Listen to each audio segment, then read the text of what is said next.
You're listening to the African Creators Podcast, a platform that seeks to empower and inspire creatives to follow their passion, as well as bring about stories of triumph from the everyday challenging experience of being a young creative in Africa.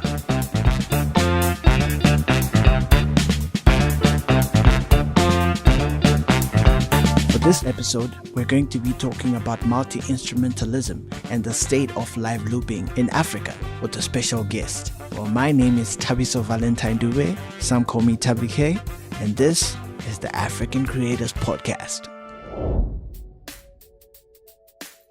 Well, my next guest is a musical genius who started playing the organ at the age of 10, played in various school bands during his primary and secondary education, including the famous Prince Edward High School Jazz Band. He has attained awards at the Zimbabwe College of Music as well as the Namibian College of the Arts. He's collaborated and played with multiple artists across the globe, including touring several countries across 4 continents, including the US, the UK, Spain, and Germany. He's a multi-instrumentalist, a session musician, a music educator, and now most notably, a loop artist. Sir Raymond Mupfumira. What's up, brother? And I'm welcome good. to the podcast. Yeah, I'm happy to be here, man. Yeah, no, it's good. It's good to have such accomplished artists so that they can try as much as possible and share their experiences, you know, and inspire all the young creatives out there. Right. First things first, right? Let's just talk about why you felt that you needed to take music as your career, as your full-time job. Firstly, that's one of the only things I was good at. I was a sports person, but to an extent, music is where my heart really felt at home. And I always wanted to be a storyteller, but I had to find a tool which was music, that because I was shying away from the masses. But when I hide behind an instrument, I could easily do anything. It's like a plug has been switched on. Right. Yeah. Right. Okay. So there's one thing that I have realized that a lot of people get really astonished by when you're playing on stage is that you play a whole wide range of instruments, right? And I'm pretty sure this is not an easy thing to find yourself being able to be fluent in like a whole bunch of instruments. How did you get to such a point where you can play, I stand corrected, by over 7 instruments? Right. So, music is a form of art. And when people talk of art, they just see people who are drawing, who are painting. And I would like to use that as an example. If a painter always used one color for all his paintings, do you think it was gonna look nice? So I got bored of just using the same color. So in this case, playing the same instrument. And the one of the major reasons was my music career really got big when I was in high school, and I was at a boys' school, and at a boys' school there's a lot of competition, you know. So even for sport, you see someone would try out as a keeper, then end up being a striker, or so for you to fight to get, we used to call it jersey, like your kit, like to get a sport in the band. There would be a lot of bands, but there'll be the one main band. You need to outdo someone in an instrument. So when I got there, I was playing organ, which was not even piano, which was not even keyboard. So when you're playing organ, there is skills from organ that you can't use on piano because it just sound like, what's this guy doing? So I tried to push myself playing the piano. There was no keyboard, there was just piano. So I tried to push myself, but when we got to the audition, there was like 20 people who were auditioning for piano. And because the piano was just accessible, anyone could play. So that's when I started to push myself to learn the bass guitar. And the rest was history. Oh, another thing, when I moved to another high school, I got there playing the bass guitar. And there was a very good bass guitarist. His name was Tafazo Maroa. And I had to practice because they had a lot of keyboards. So that's how the change started, and me trying to be in spaces where I can't fit and having to pull out another instrument where there's no competition. That's how I ended up with. Yeah. But obviously you've mentioned the bass guitar and the keyboard. What other instruments can you play outside of that? Okay, so I can play the marimba. It looks like a xylophone or a vibraphone, but it's made out of wood. I can also play mbira, which is, they call it the thumb piano, but it's not a thumb piano. It's a mbira. Mbira is mbira. Yeah. There's no English word. You can't replace that. So there's different types of mbira. So I play the nyunga mbira, I play the njari mbira, and I play the nare, which is also called mbira zawadzimu. And I also play percussive instruments like the shakers. We call them the hoshos. Some call them the maracas. I started recently trying to play the djembe, which is not easy because it involves you getting blisters if you don't have the right technique. And I'm still learning, but I'm at a point where I can accompany someone on the djembe. I also play congas. I play traditional drums.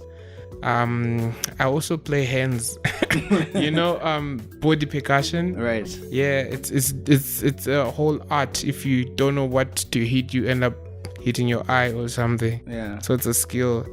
I tried to play the wind instruments. I tried this soprano saxophone, didn't go down well, but I couldn't know what's happening. All right. I play a recorder.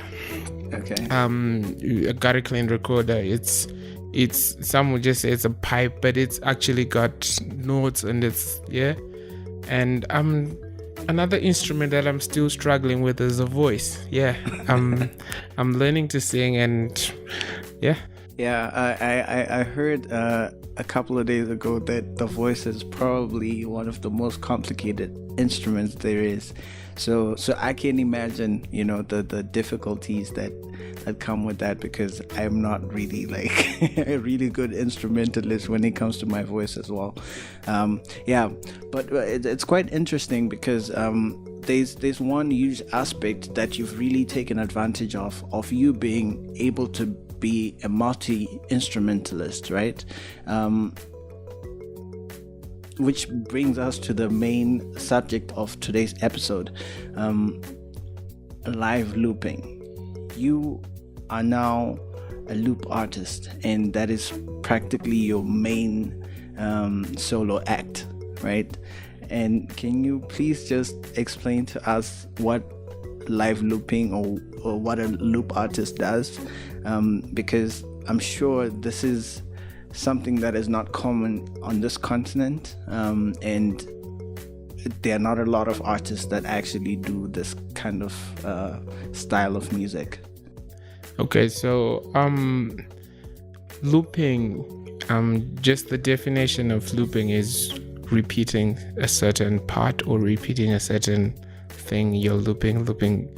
And a very good example I could give, there's this application called Acapella, and people do record different voices, like they sing the tenor, the bass, and the voice just keeps looping, but it's different voicings and different harmonies. But with in my case, I am looping using instruments. So for example, I start with the mbira, then I put the bass, then I put the keyboard, then I sing. But everything is happening live.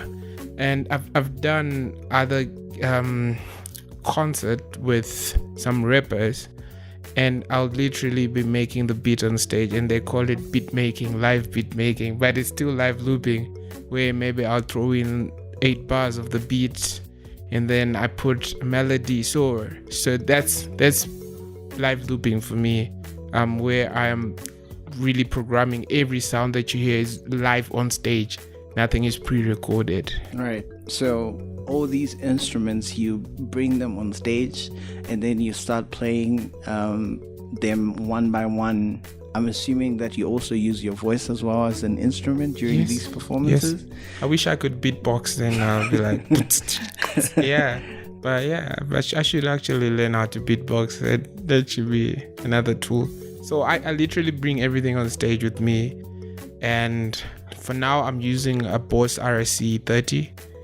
It's a loop station which has 2 channels, and what I do is I bring a mixer. So I have a mixer, 12 channel mixer. Okay. So I take the left and right and I plug it onto the 2 channels of the Boss, and then I have 12 channels where I can plug in instruments.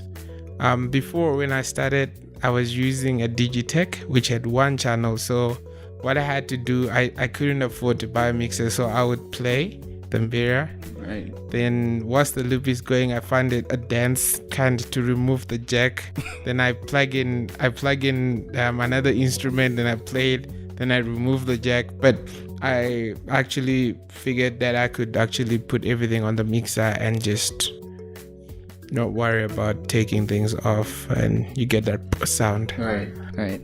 So I mean, I guess this is kind of something that you had to go through, an experience for you to be able to figure, a way around it. Yes, definitely. I mean, which is the idea for the big idea behind this podcast as well, trying to share as much of the experiences, in order to give insight to others as well. So live looping it's not as big in Africa as compared to how big it is on a global scale. Can you please share more insight with regards to how live looping is doing on the continent, and if the prospects are good for this type of music, and why exactly you chose to become a live looping artist? Okay, so for a start, why I chose looping is I started touring with a band in 2009, and we were 7 in the band. And the promoter, after that tour, he didn't book us again because he says your numbers. I can't pay 7 tickets, 7 hotel rooms, pay for 7, it was costly and it was not profitable for them. And then at some point I was in a band that had 4 people, and in that band we traveled a lot. We would travel just to go and do like gigs, not even for a tour, travel for a gig as far as other continents, just go do 1 gig and come back. And the art behind that is the numbers. So myself being a solo artist, I can easily get booked to another town, to another gig, because it's just 1 accommodation, 1 transport, 1 food, right. 1 everything, Right. And the money is more. But besides the money, you have control over your music. So when you're playing by yourself, you can tell your story according to the place where you're at. Okay. Because you can feel the vibe of the people, you can feel the emotion, you can direct your looping or your music in the way. But if you're a group and you've rehearsed for 4 years together and you're tied together, and you get to a place where you feel you want to change, you can't, because your other band members are stuck with the same way of playing. So flexibility wise, you don't have. When you're a solo artist, you're independent, you can change whatever music you want to do. Also, just getting a band to be in a rehearsal room, Yeah. Yeah, you will get 3 people saying we are free at 5, and the other one says, no, at 5 I've got this, can we do it at 6? Yeah. And then at 6 the other guy has to leave at 7. So when you're a solo artist, you can decide your own time of rehearsals. Right. The admin, you're the own, so you're like you're just doing everything by yourself. You're managing everything by yourself, time wise for rehearsal. You know how much work you want to put into it. Right. Yeah. No, it's quite interesting that you mentioned how much of an influence, the different challenges that as artists we face, because a lot of artists on the continent, they are not full-time artists. They have a full-time job and they kind of do this, part-time, because it's very difficult to find sustenance, when you're just being a creative, but it's nice that you found a way around it. You're still full-time creative and you found a way to work around people's schedules and just decided to just work on your own. So I guess that also just influences, besides the fact that you have control over your music, you generally have control over your career as an act, as a brand, considering that you don't have to rely on other people. Am I correct? I stand corrected. Yes. Yes, that's correct. Yeah. Let's talk about the state of live looping performance and acts. We can talk in the context of Namibia itself. We can talk in the context of Zimbabwe, in the context of South Africa, or any other country in particular. But I also want to discuss in broader terms, like on the continent, what is the state of live looping music? In Namibia, I've seen some live looping artists, and the state of it in Africa is the resources. Because with live looping, okay, you can makeshift a guitar if you can't afford to buy one. You can get twine, you can get teens, you can make a guitar, you can make your own drum, you could get away with certain instruments if it's about resources. Say, okay, right, you have the raw materials, But with live looping, you need the gadget to begin with, and those things don't come cheap. Yeah, can you imagine? Yeah, those things don't come cheap, and for the live looping to be a very popular genre, people need to invest, and people don't like to invest in their instruments. Right. So in Namibia, it's a very small population compared to other populations, and one person can make a huge impact. There is about 4 artists I know who are very influential, but people are not educated, that they don't know that it's actually live looping when someone is doing it. Right. They think it's pre-recorded because this nation is big on backtracks. Oh, okay. It's big on playbacks. People do a lot of playbacks, and when someone comes and does live looping, it's associated with playback. Oh, okay. That's what happens. There hasn't been like other nations where someone takes it to a bigger platform and starts to explain, okay, I'm doing this, then I'm doing this, then I'm doing this. That way you can also inspire other musicians to get into that trade. Right. And we know of a very big artist from South Africa called Jeremy Loops. Already he's named Jeremy Loops, When I was in Zim, I heard about Jeremy Loops. He came, he performed. I was like, wow, I was blown away. And I didn't enter into live looping willingly. Yeah, it's nice that we got an exclusive confession from you. Yeah. Yeah. It was by default. Right. I was part of this band. And there's some sounds that we needed that we couldn't produce, just the 4 of us. Right. So one of us had to be sacrificed. The drummer was busy with his drum, he couldn't loop.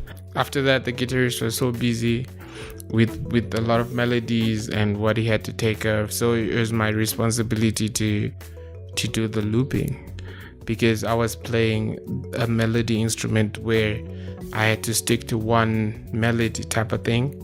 And with looping, it's very easy when you stick to one melody, because that melody keeps, as you heard the genre, the amapiano, right? You hear that sound that's going wah wah wah wah. You can literally loop that on stage, and it just runs the whole song. It doesn't change. Right. So I did those kind of things in the band to play the same melodies. So that's how I started looping, and I would loop that sound and go and cover the other part where they needed the instrument. Right. And by doing it, I fell in love with it, and boom, I was looping ever since, but only to launch my career in 2017 at the World Music Festival in Windhoek. But I'd been looping since 2011. That's good to know. Yeah, but I mean, obviously now you're working mostly as a solo artist, and as a live looping artist as well. But you're also a part-time session musician, and you've played with a whole bunch of artists from all over the world. Which few artists do you think had quite a lot of influence on your personal solo music career, and which country of all the countries that you've been to was your favorite and why? Okay, so I'll start with bands. Okay, so from school, we had a very strict captain, if I would use that word. Right. He would want practice to start at 1 o'clock and school finished at 1:05. So that 5 minutes between school and into the rehearsal, you had to make a plan to leave class, go to ask to go to the toilet like at 1:45, so you can go and set up your stuff. Because in that band I played keyboard, so he would just walk in and be like, "Yo, Ray, give me an A," and if I'm not set up, it's punishment. It was like seniority, which was good time, but that contributed to timekeeping, which is a very important thing. When you have to do anything, even in music, you need to keep your time, otherwise you lose your clients. And then I after school I worked for a band called Kibo, and we did rehearsals for a year from 8 to 5 every weekday. So it was full time, going to a band rehearsal, and you would log in when you get out and you'd log out. Like the time when you're getting paid, they would check the time. So that, for a start, helped me get a lot of recognition, because they say, "Oh, this guy keeps time. He's never late. If he's late, something really bad has happened." Right. And that just got into the system. So for my solo career, time is very key to everything, because it's time that you know when to apply for things. It's time when you know when to go to restaurants. You can't go after Valentine's and look for a Valentine's gig. Right. So everything is got to do with timing, and that helped me. Yeah. No, I realized that time is a very integral factor, to consider, especially when considering one's career in the creative industry. Yeah. But I realize also that this is something that a lot of creative people are really struggling with, and it's really great that you've mentioned it already, how important time is. One of the most primary lessons that you've learned earlier on in your career that have really helped you be the person you are today. And before I get to my favorite place I've been to or I've played, there's another band that I played for called Black Pressure, and the lead singer, she had a different way of approach to music, which really influenced how I think, how I feel about music. Right. She was not normal. She is not normal. Normal is good. Yeah. And in that band, I'll be the one always arguing, "No, why are we doing this way? Why are we going this direction? Why are we not playing this direction?" Right. And then she breaks down songs. When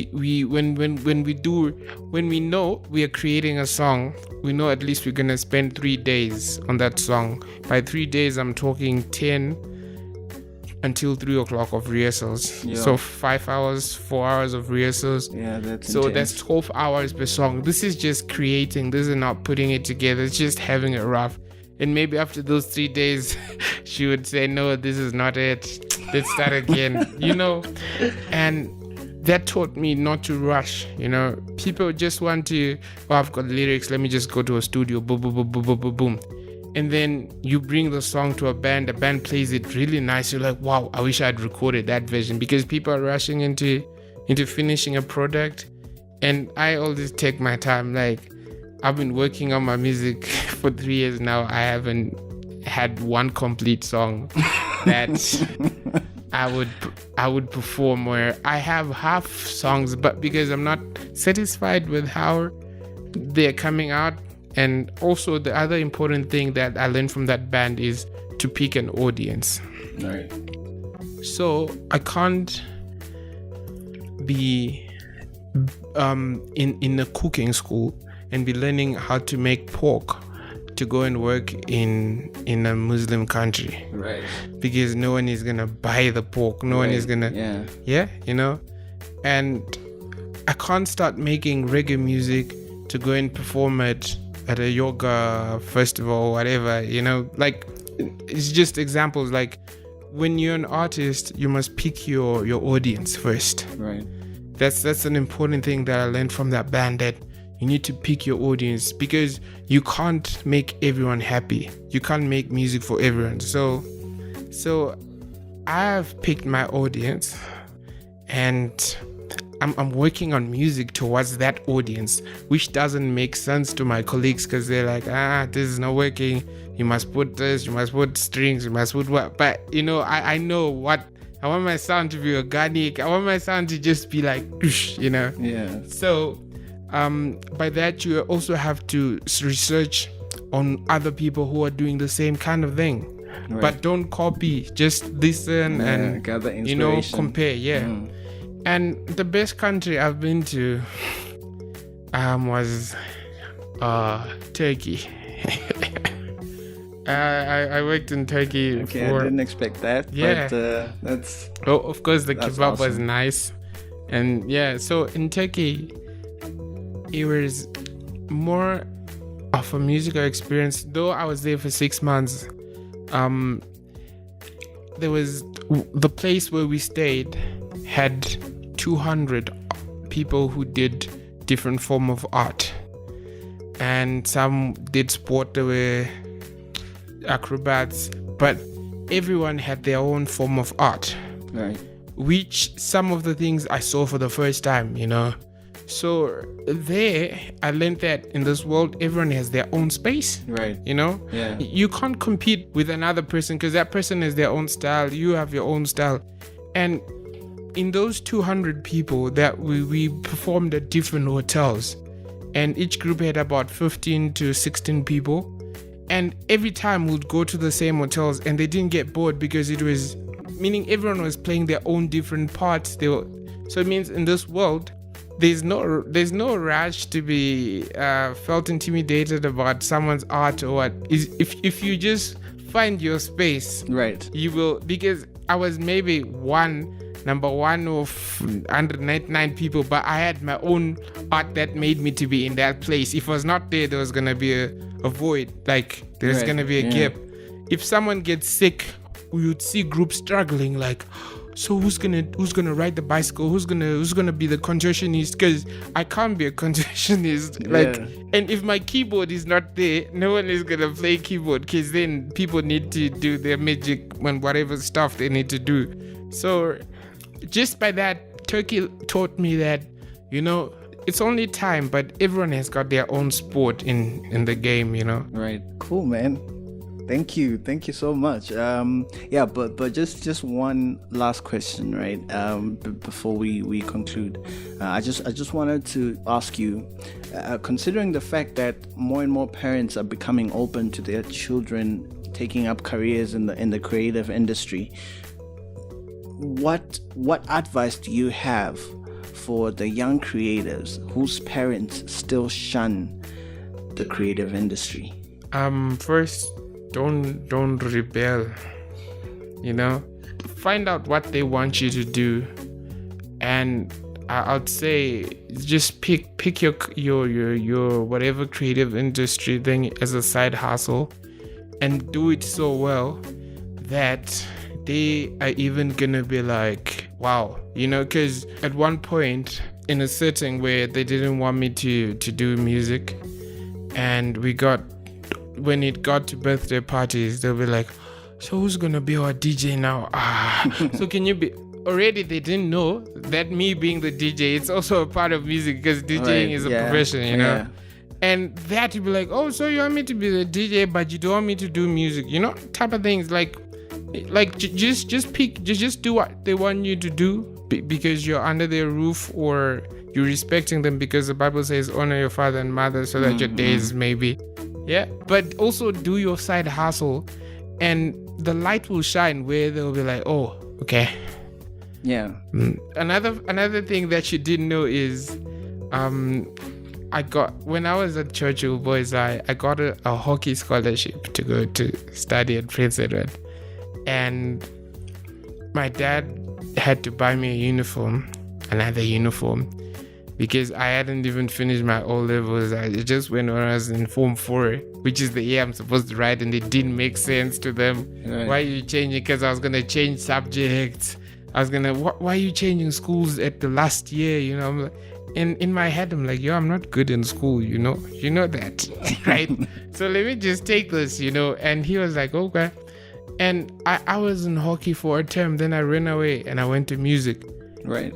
And just that, my scholarship got taken away, but I was already in the system. I had to do it so good that I had to fight for a half scholarship. It was not smooth. It's never smooth. So just do your side hustle, but just know it's not easy, right, for you to get to the point where it's good to know, because I think what the coronavirus pandemic has also taught us is that creatives are a very, very integral and pivotal part of society. It doesn't matter in what kind of community, because now that most parts of the world have been in lockdown, they have turned to music, they've turned to film, they've turned to various forms of art, in order to TikTok, cope. people are acting.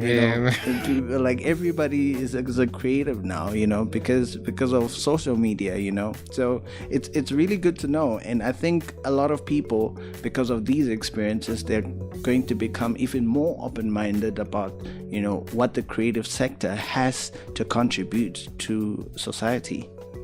Thank you so much, man. And it's been a pleasure. It's great to be here at the African Creatives. Yeah. Probably one of the first people to be on this platform. Yeah, most definitely.